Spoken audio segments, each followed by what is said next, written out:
Hello and welcome to Sapova Timeless Designs. Today we're going to be looking at some metallic acrylic paints by Amsterdam.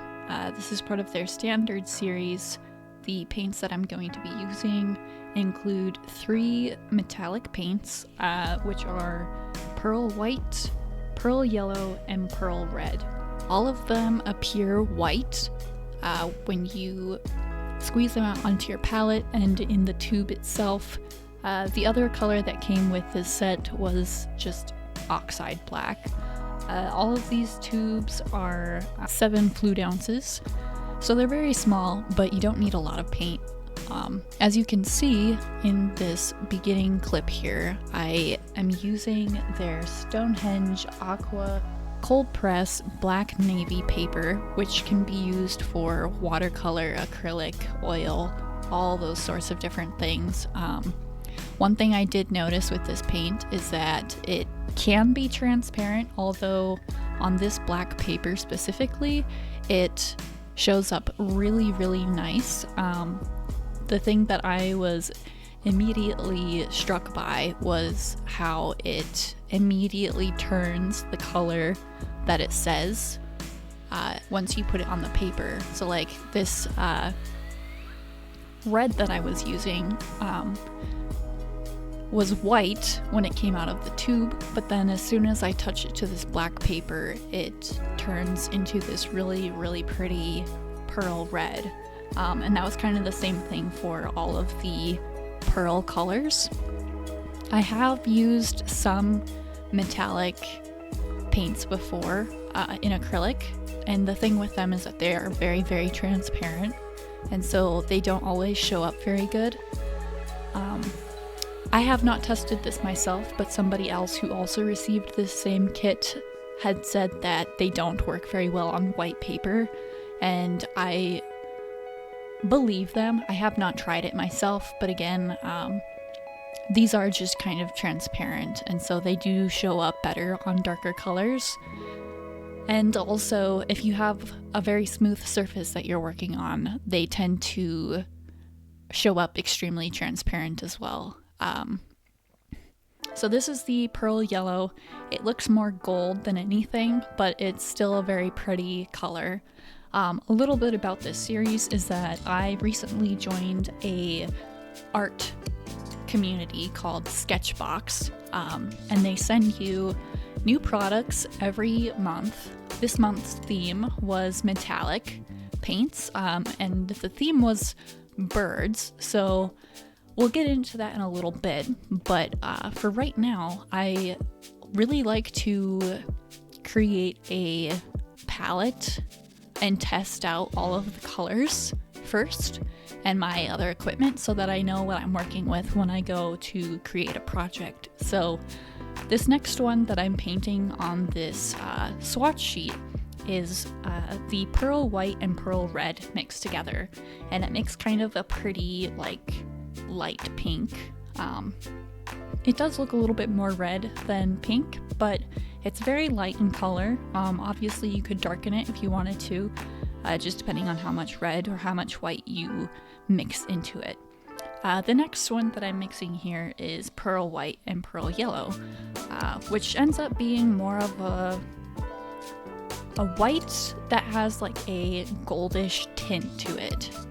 It's very transparent, and yellow as it is just kind of transparent anyways, so it's just gold white kind of accent. It doesn't really look much different than the white, except it does have a little bit of yellow. So now I'm moving on to pearl white, red, and yellow all mixed together, and it makes kind of a neutral color. It's a little bit darker, but it still looks kind of on the whiter side, or even like a like a beige or very light brown. And again, depending on how much you mix of each of the paints, you'll get a different result. The next one that I'm doing is red and yellow, which was a very pretty color. You can see both the yellow and the red when you move it around in the light, which is really cool. I really liked that one. So these are just all the pearl metallic colors. And then the next few colors that I'm mixing, I've mixed the oxide black into them.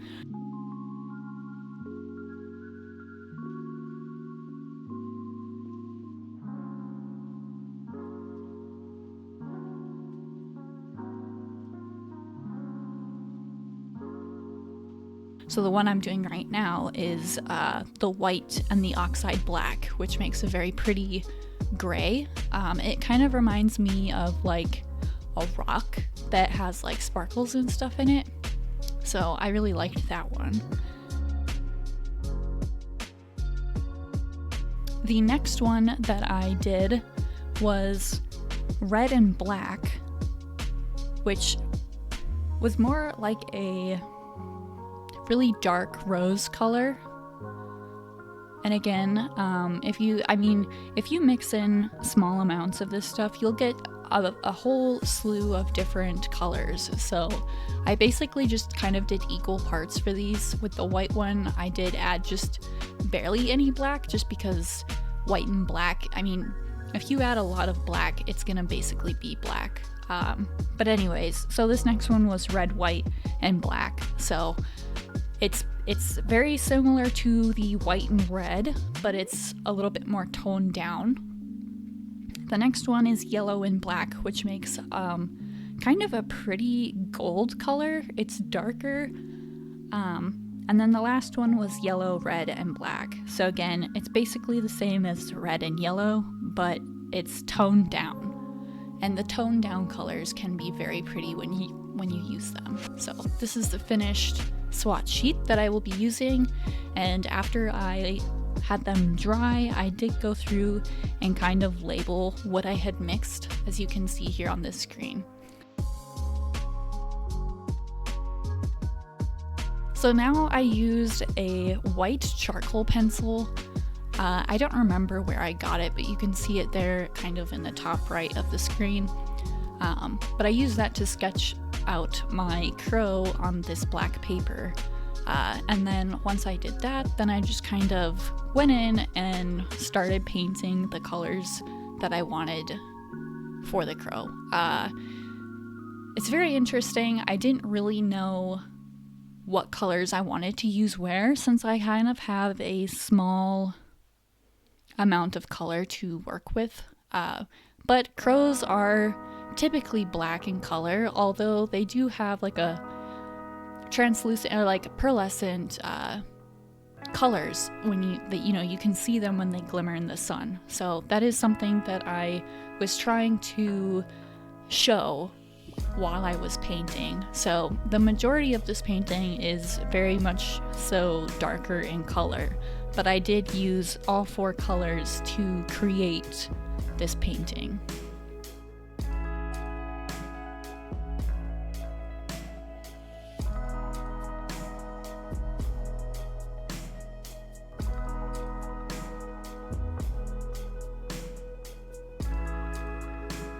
So Sketchbox also sent some artwork and some instructions that also has a video that kind of shows you how to use them.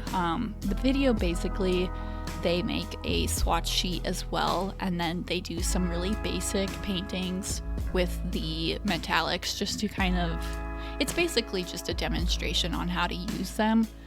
Since I'm so familiar with acrylic paint, I just really briefly looked at it and then kind of went on my own way to create what I wanted. So the brush that I'm using is also from Sketchbox. It's dual tipped or dual sided, so the one side that I used the most was a 1/4 inch chisel blender tip, and the other side was a flat brush that's called Bright 2, and this is a Sketchbox brush. So I'm sure you can buy dual-ended brushes from other places, but I did like this one. I usually don't use chisel tips, but I do like how this one worked. Usually I think I probably use more of like the oval tips or flat brushes. I typically don't use chisel tips, but again, I liked working with it. It was really nice. it was nice to work with doing like the feathers on the wing, which we'll get to here in a little bit, but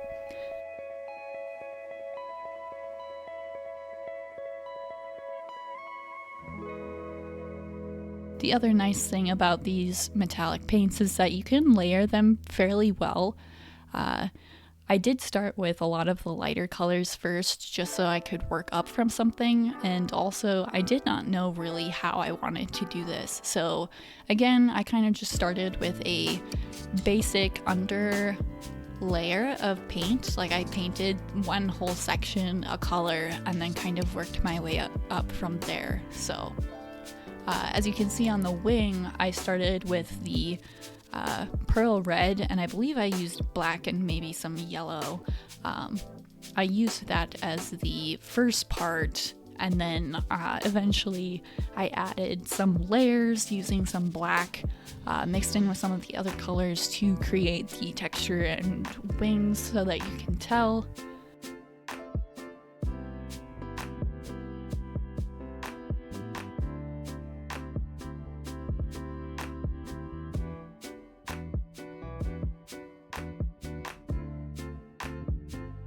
Unfortunately, I don't have the best camera setup, so this is a little bit of a wonky camera angle. And unfortunately, I'm right-handed, so a lot of what I am doing tends to get covered up. Towards the end of the video, when I'm doing a little bit more of the intricate details, I do kind of back away from showing all of the painting that I'm doing and kind of just stick towards the little bits that you can see what I'm doing. So here I'm still using the chisel tip. I don't really switch to the flat side until I get up and work the crow's head and the feet. I do use it for some of the smaller details around the wing, but I pretty much used the chisel brush for the entire painting.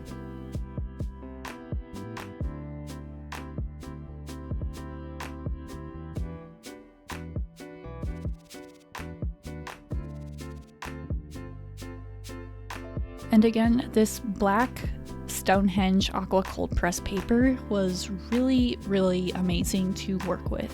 A little bit of some facts about it is that it's 100% cotton paper. It's meant for watercolor again, but with more and more metallic and pearlescent colors coming out in watercolor, paints, pencils, pens, markers, etc., this paper works really well. And again, like I've said, it doesn't really work very well on white paper, so even if you had some toned paper of a different color, it would probably show up quite a bit better than it would on white paper. And I've never worked on black paper. I've used, black backgrounds that I've painted or drawn in, but never just straight black heavy paper.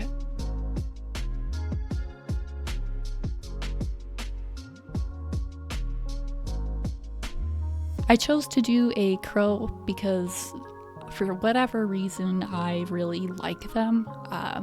They are very intelligent birds, and I think they're the only bird that moves off the road when you're driving. They just kind of hop away as they see you coming. So in my opinion, they are just extraordinary and very smart. And so I like to draw crows, not because that they represent death or anything crazy like that, but just for the fact that they are smart, and I really like that about them.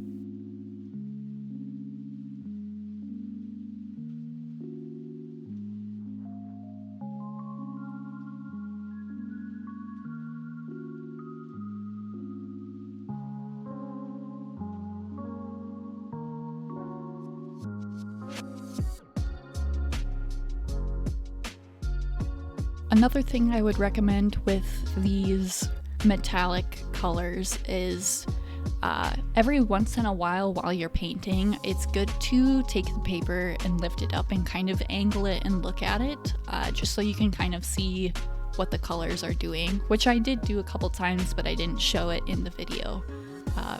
And it was very nice just because, I mean, even with this camera angle, you can't really see all of the metallic-y colors. So when you move it around and angle it in the sun in different directions, you can see all of the colors. So by lifting it up and looking, you can kind of see what you're doing, which is very helpful. I also noticed that the pearl yellow showed up really well on top of the darker colors, so it was really nice to use for highlights. I mixed it with the white to help with that as well.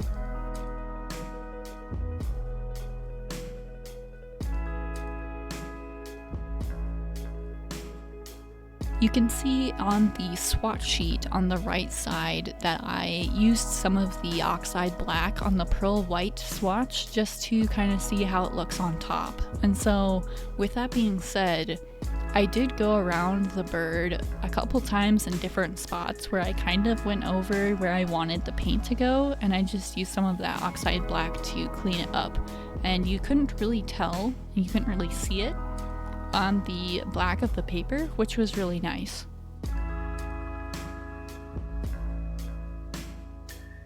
So here I kind of skipped around quite a bit, just so that my hand wasn't in the way for the majority of the time, but I basically did the same thing I did with the body of the bird and started with a base paint coat and then worked my way up from there. I added some of the feathers around the head, highlights, and then just kind of worked my way around. I will say that underneath the beak, the feathers that kind of come down into the neck and the feathers around the beak itself that are kind of near the eye were kind of tricky for me to get without it looking a little weird. But it's also just kind of, you have to work back and forth a little bit with your colors until you get the desired effect.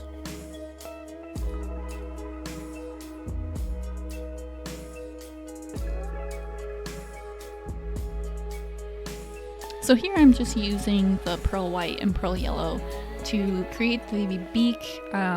Obviously the beak is black or just a darker color, but there obviously are some highlights as well. So I started with the lighter color and then added in some of the shadows a little bit later so that it's not just stark white looking, which in this video it does look white, but towards the end I'll lift it up and show you what it looks like in a different angles.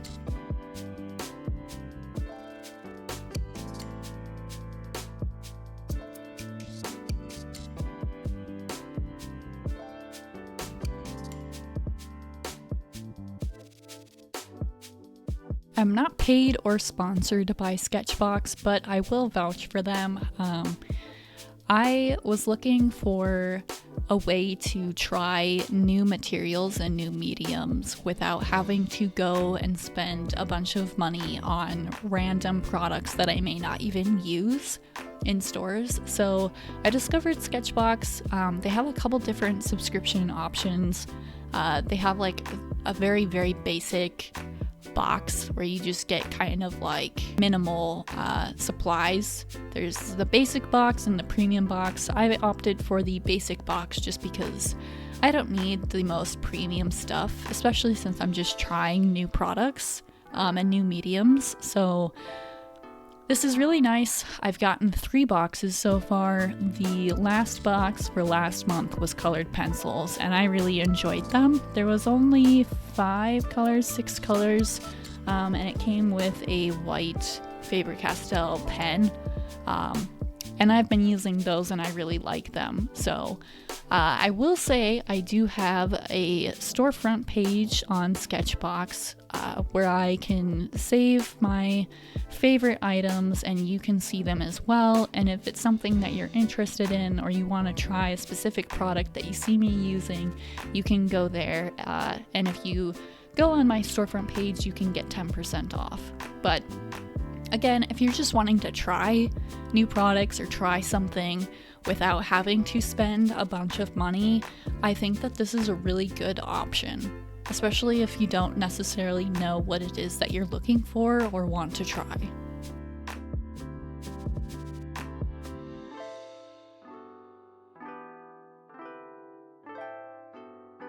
So at this point, the bird is looking pretty good.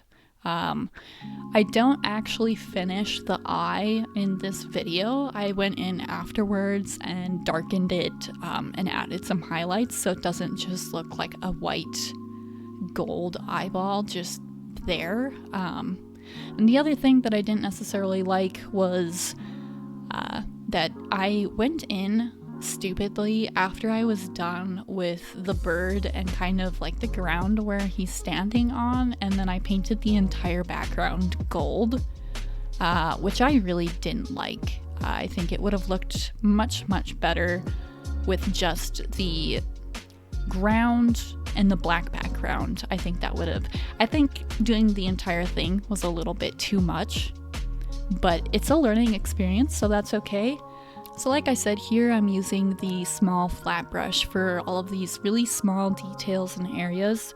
Sometimes using bigger brushes for little details like that can be nice, but sometimes it can be a little bit harder to control, which is why it's nice to have a little bit of a variety of brushes to use to get the desired effect. So now I'm just adding some very last minute details, and then I cut out the entire part where I painted the background because I just really did not appreciate how it turned out. So I went in and added a little bit more detail on the wing that you can see there and on the feet. And when I painted the ground, which in my reference photo, it was a rock, so I just used some silvery looking paint and then went in with some darker paint to create a little bit of a shadow. But the tricky thing was that it was blending in really badly with the feet, so you couldn't really distinguish the feet from the ground. So that was my only complaint about that, and it also is just probably operator error, but I did go in with the paint, and then afterwards, after I've done the rock, I went in with the small brush and added the talons. And for small details like that, it's sometimes easier to add on top of the background after you've already painted it so that it stands out better and you don't muddy it up.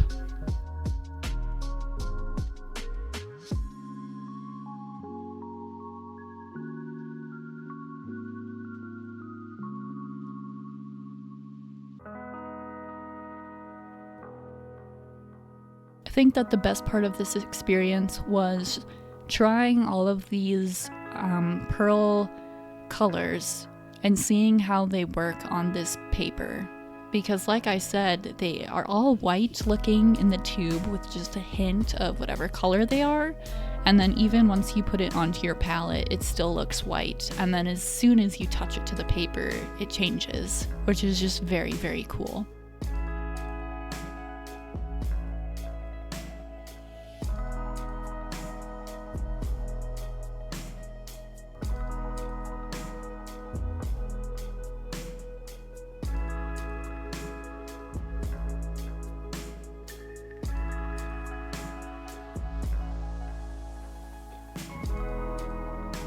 And like I said, I stupidly filled in the background with gold, and I did not really like that. But again, once you kind of tilt it in the sun, you can see all of the different colors, and it's very unique looking.